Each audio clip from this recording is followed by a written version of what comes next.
राष्ट्रीय अध्यक्ष हैं। तो टपूगड़ा से मेवात का ये जो दौरे का सिलसिला है ये चालू होगा। टपूगड़ा क्योंकि इमरान साहब का घर है, यहाँ हम लोगों ने इमरान साहब का जो कार्यालय है इसका उद्घाटन है आज यहाँ पर। यहाँ छोटा ये जनसंपर्क भी है। इसके बाद हम यहाँ से किशनगढ़ होते हुए चिकानी जाएंगे, चिकानी से रामगढ़, रामगढ़ से घाटमिका जो एक यहाँ पहाड़ी में जो है जो एक वो केस हुआ है यहाँ पे कल, वहाँ मृतकों के घर बैठेंगे थोड़ी देर। उसके बाद हमारी जो पहाड़ी में जनसभा है वो वहाँ जाएंगे। जनसभा से सीधे हम लोगों का प्रोग्राम जयपुर का है। अब आप लोग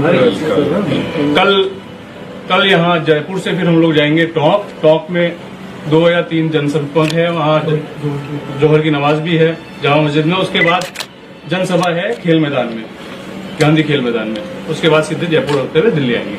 तो ये 2 दिवसीय टूर है राजस्थान का साहब का। आप लोगों को सवाल करने हैं तो साहब प्लीज कर सकते हैं। सर, राजस्थान में आप पहुंचे, क्या मुद्दे रहेंगे और क्या आगे की तैयारियां हैं? चुनावी संखनाद आज आपने कर दिया, बताइए।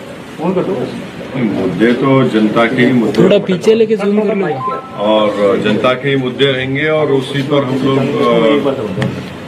उसका जिक्र करेंगे। जनता की तकालीफ का राजस्थान में जो कांग्रेस सरकार की मिसगवर्नेंस है और साथ ही साथ जो बीजेपी की तरफ से, भाजपा की तरफ से पूरे देश में, राजस्थान में, हरियाणा में, चारों तरफ जो तकालीफ दी जा रही है जनता को, चाहे वो नाम निहाद सो कॉल्ड गौरक्षक हो या फिर कीमतों में इजाफा हो रहा है, ये सब मुद्दे रहेंगे, बुनियादी मुद्दे रहेंगे। चुनाव में आप जो संक्रांत कर चुके हैं, आज पहले ऑफिस का उद्घाटन किया है, चुनावों को लेकर क्या तैयारी रहेंगी, आगे क्या मुद्दे रहेंगे? स्पेशल विशेष से क्या वर्ग विशेष को साथ लेकर चलेंगे या सिर्फ सभी वर्गों को साथ लेकर चलेंगे? नहीं, हम तो कोशिश करेंगे कि पूरे तमाम समाजों को, 32 समाजों को साथ लेकर चले। इसलिए हमारी पूरी कोशिश चल रही है और इसी पर आगे बढ़ के काम करेंगे। जी, इस मेवाड़ क्षेत्र से आए हैं, इसमें कई बार बहुत तस्करी को लेकर कई घटनाएं हो चुकी हैं और बीते दिन भी एक घटना हुई थी। आप बड़े मुखर होकर इसमें बोले थे, लेकिन अब तक कुछ नहीं हुआ। क्या कुछ है इसमें और आप कहाँ मुलाकात करेंगे उनसे? अभी जैसा कि हमारे जमील साहब ने, जो हमारे प्रेसिडेंट है, उन्होंने आपको बताया कि आज हमारा प्रोग्राम है, वहाँ पर जाकर उस परिवार से मुलाकात करना, उनसे इज़हार ताज़ियत करना, उनको पुरसा देना, उनको दिलासा दिलाना।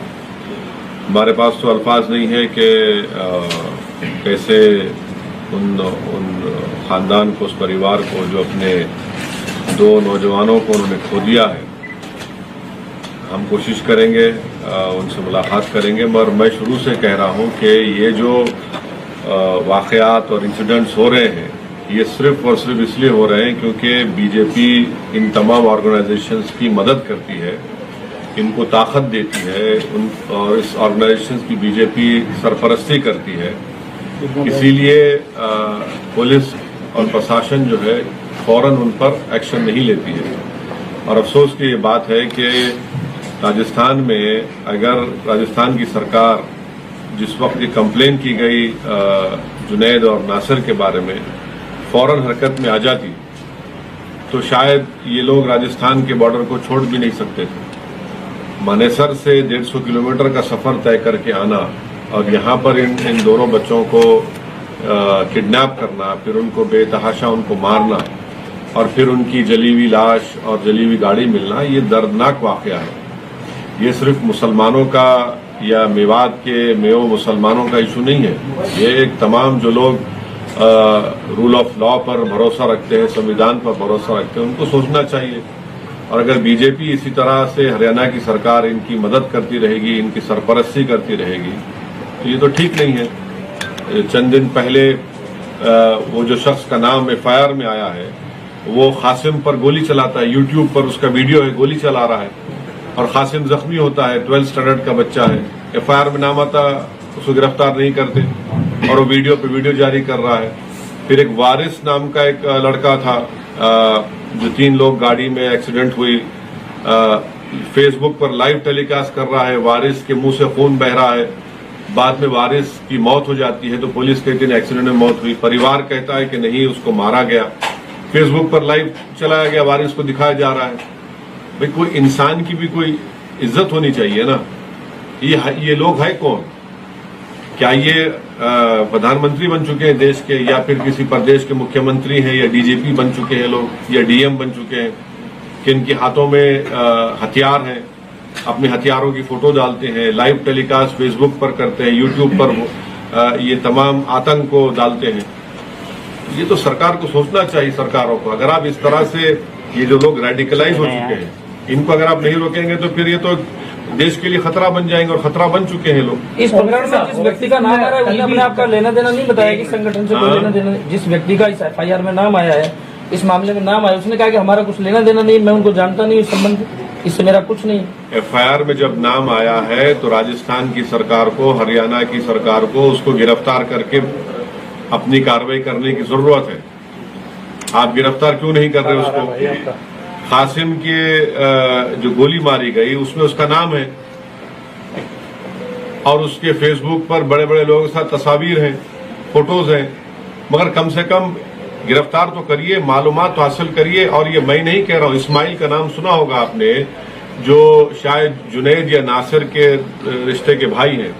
उन्होंने कहा है कि ये जख्मी हालत में इन दोनों को पुलिस के पास लेकर गए, पुलिस ने इनकार कर दिया इनको लेने के लिए, तो बाद में मालूम हुआ कि इनकी जली हुई लाशें मिली हैं।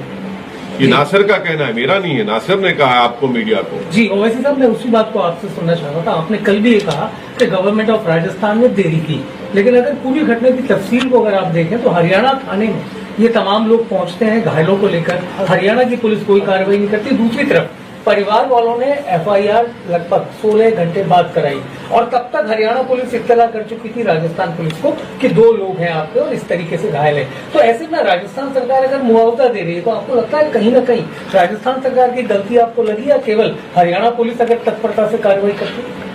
मैं अपनी बात नहीं कर रहा हूं, उस पीड़ित परिवार के एक शख्स इस्माइल का वीडियो है जिसमें उन्होंने जाकर राजस्थान के मुकामी पुलिस में कंप्लेन दर्ज करवाई और उनको बताया कि देखिए मिसिंग है और फुला ढाबे से इनको किडनैप किया गया है। अगर उस वक्त वो प्रशासन हरकत में आ जाता, राजस्थान की सरकार, तो शायद वो बॉर्डर भी ना छोड़ पाते राजस्थान का, और उनको उसी वक्त रोक लिया जाता, उन बच्चों की जान को बचाया जा सकता था। ये आप तो बात की बात कर रहे हैं, या बात की बात कर रहे हैं। अगर उनको वहीं पर उनकी कंप्लेन पर सीरियसली उसको गौर किया जाता, उस पर एक्शन लिया जाता, तो आप बॉर्डर को बंद कर सकते थे, 10 चीजें कर सकते थे, आप उनका लोकेशन मालूम कर सकते थे। मगर आपने देरी कर दी, आपने कहा कि छोड़ो, ये होता रहता है।